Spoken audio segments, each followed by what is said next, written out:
Hey, Mike DelVisco out here in Oakland, Maine at Alden Camps. One of my very favorite places to go catch some fish. I come up here every summertime for a couple of weeks, and I've been doing playing around with some new techniques and one that's not so new for me but maybe new for you guys.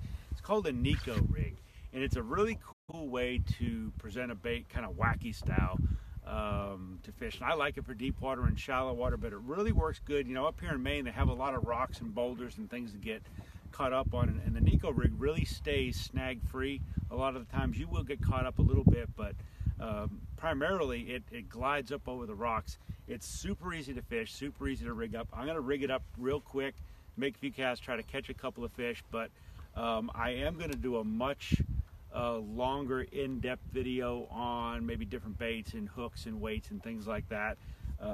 For this little demonstration, we're going to keep it real simple. The bait that I've been fishing here the last few days, and it's just a 5-inch Yamamoto Senko, and I'm modifying it just slightly. I'm just cutting about 3/4 of an inch off just to make it a little bit more compact, but keeping that same diameter of the 5-inch Senko.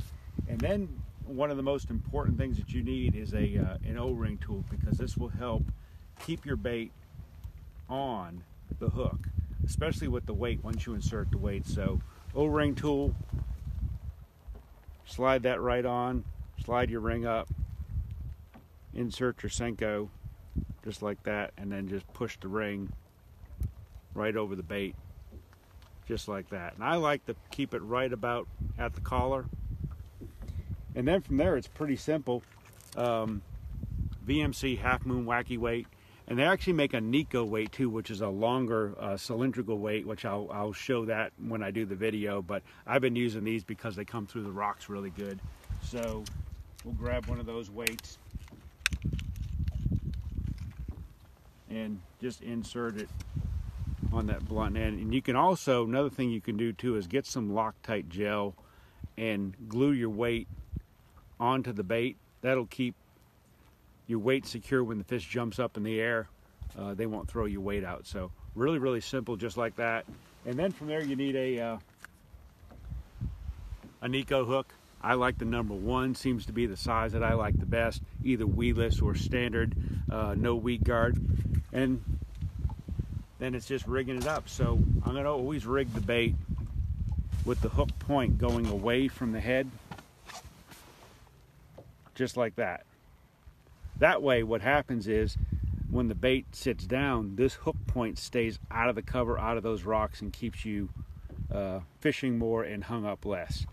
And very simple way to fish this bait. Hopping along the bottom, dragging along the bottom, shaking it just like a regular worm. We're going to go ahead and make a couple casts, see if we can't catch a fish in the next minute or so.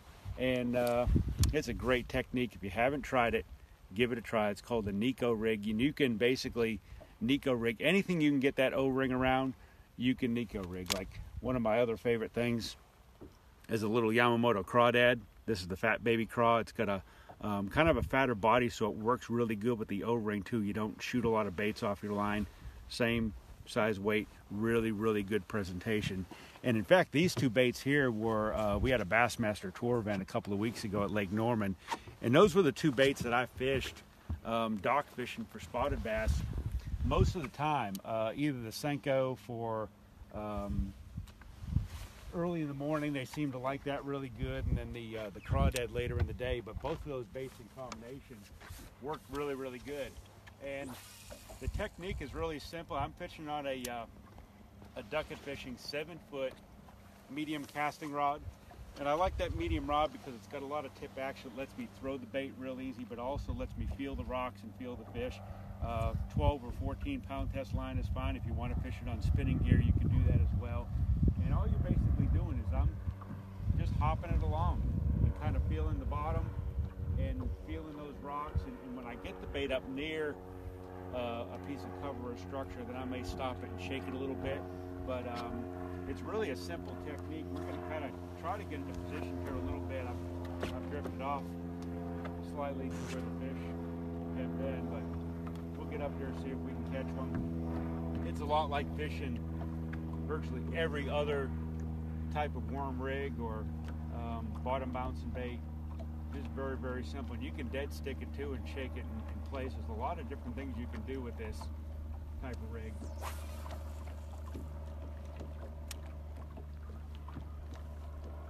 Like I said before, we're up in one of my favorite places to go bass fishing. You wouldn't really think of Maine as a destination to go bass fishing, but Alden Camps in Oakland, Maine, unbelievable place to go fish. We're on East Pond, which is one of the Belgrade chain lakes, and tremendous amount of cover, rocks, drop-offs, points, humps, gravel bars, all these different bass fishing structures, and just a tremendous amount of fish in this lake.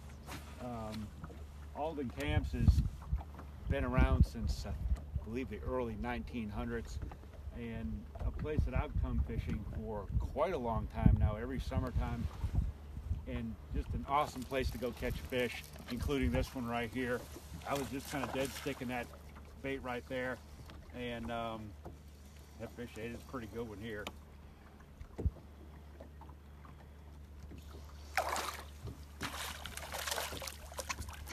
And the good thing about that O-ring is you see how my bait is slide up the line? The O-ring helps protect your bait. So it slides right up the line, hook goes right in the fish, like that. Real simple, real easy, great fish to catch. I'm gonna do a longer video on this, probably in the next coming week or so when I can shoot some more footage, things like that, and show you some of the other techniques and some of the other baits and some of the other hooks and weights that you can use with Neko Rig fishing. I'm Mike DelVisco. I'll see you on the water.